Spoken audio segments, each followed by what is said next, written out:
విజయవాడలో నాకు నచ్చింది ఈ ఊరి అమ్మాయిలు. తప్పుగా అనుకోకండి, ఈ ఊరి అమ్మాయిల ధైర్యం నాకు బాగా నచ్చింది.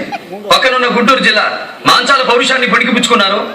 ఈ పక్కనున్న ఓరుగంటి రుద్రమ్మ ధైర్యాన్ని ఆదర్శంగా తీసుకున్నారో తెలియదు కానీ కొండ మీద ఉన్న కనకదుర్గమ్మకు మాత్రం వీళ్ళు ఏమాత్రం తక్కువ కాదు. రుద్రమ్మ చేతికి కత్తి కావాలి, కానీ ఊరి అమ్మాయిలకు కారపొడి చాలు. ఇది ఎలా చెప్తున్నాను అనుకుంటున్నారా? ఈ కారపొడి అనుభవం నాకే జరిగింది. ఈ ఊళ్ళో అద్దెలు చూడడానికి భక్తిలో వెళ్ళాను. ఒక అమ్మాయి ఈ కాలేజే.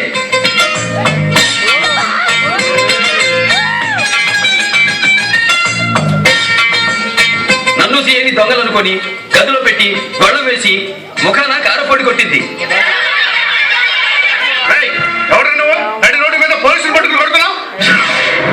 డీడీ కోదండపాణి.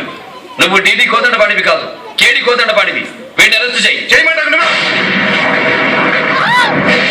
కుమారస్వామి, గోపాలస్వామి, సుబ్రహ్మణ్య స్వామి, సీతారామ స్వామి, నారాయణ స్వామి అని ఒకడు తర్వాత ఒకడు 5 కొడుకులు పుట్టిన వాళ్ళు పుట్టినట్టే పోతుంటే ఈసారి పుట్టబోయే బిడ్డ చంపేవాడు కావాలి కానీ చచ్చేవాడు కాకూడదని మొక్కి మరీ పెట్టాడు మా నాన్న. నా పేరు లక్ష్మీ నరసింహ స్వామి అని.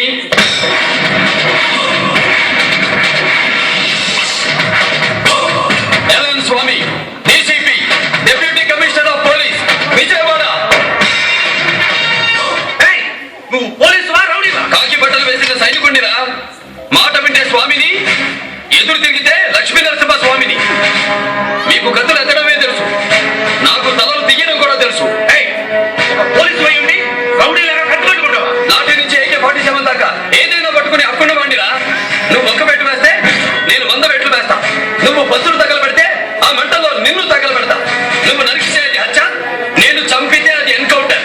కేసు నీ ఫేస్కి కొత్త కాదురా. స్వామి, నువ్వు చాలా పెద్ద పొలాన్ని ఎదుర్కొంటున్నావు. రంగస్వామి, వెంకటస్వామి, గోవిందస్వామి, రామస్వామి, కులేస్వామి, వేలుస్వామి, అనంత స్వామి, ఇన్ని పేర్లున్నా మా నాన్న నాకు లక్ష్మీ నరసింహ స్వామి అని పేరు పెట్టింది అవసరమైతే ఆయుధం లేకుండా గోడతో నీలాంటి బాణలు చీల్చి చంపడానికి రా. వస్తావా? చస్తావా? ఎవడైనా అడుగు ముందుకేస్తే నువ్వు ధర్మకృష్ణ దగ్గర ₹1 కోటి లంచం తీసుకున్నావు లేదా? లేదని చెప్పు చూద్దాం. లేదు. నువ్వు ఏ రోజు ఎంత తీసుకున్నావో ఇక్కడ లిస్ట్ ఉందమ్మా. నేను లేదు అంటే అర్థం తీసుకోలేదు అని కాదు. తీసుకున్నాను, కానీ అది ₹1 కోటి కాదు. ₹1,50,32,000. ఓహో, అంటే నువ్వు లంచం తీసుకున్నానని డైరెక్ట్ గా ఒప్పుకుంటున్నావు అనమాట. లంచం అని మీరంటున్నారు, నష్టపరిహారం అని నేను అనుకుంటున్నాను.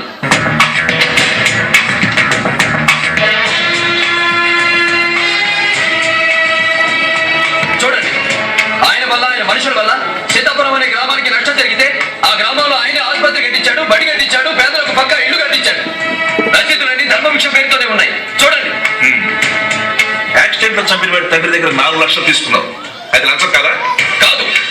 కేసులు పెడితే కోర్టుల చుట్టూ తిప్పుతారు. చచ్చిపోయిన వాడి కుటుంబానికి ఎవడు పెడతాడు తిండి? అందుకే వాడి తల్లిదండ్రులకు ఆ డబ్బు నేనే ఇచ్చాను. ఉన్నవాడి దగ్గర తీసుకుని లేని వాడికి ఇచ్చాను. అది లంచంగా నష్టపరిహారం. నువ్వు పోలీసులా ప్రవర్తించలేదు, తీవ్రవాదుల ప్రజా కోర్టు నడుపుతూ చట్టాన్ని సొట్టు మార్చినట్టు మారుస్తావా? ఎక్కడుంది చట్టం? ఈ రాష్ట్రంలో ముందు కొట్టచ్చు, పక్క రాష్ట్రంలో ముందు కొట్టకూడదు. ఒక రాష్ట్రంలో గుర్ర పందాలు ఆడచ్చు, మరో రాష్ట్రంలో అది నేరం. ముంబై రెడ్ లైట్ ఏరియాలో వ్యభిచారం చేయొచ్చు, ఇక్కడ విజయవాడలో చేయకూడదు. ఇలా రాష్ట్రానికి రూలు, జిల్లాకు రూలు నడుస్తున్నప్పుడు నా రూల్ని నేనే రాసుకున్నాను. ఇండియన్ పీనల్ కోడ్ ని పక్కన పెట్టేసి నా రూల్ని నేనే అమలు పరుస్తున్నాను. ఇంత ప్రిపేర్ అయ్యాడంటే అసలు ధర్మభిక్షాన్ని వదిలిపెట్టే ఆలోచన ఇతనికి లేనట్టుందంటే వదలను. వాడు మా నాన్నను చంపాడు. వాడి చేతిలో చనిపోయిన మా నాన్నకు నేను ఇంకా తలకొని పెట్టలేదు.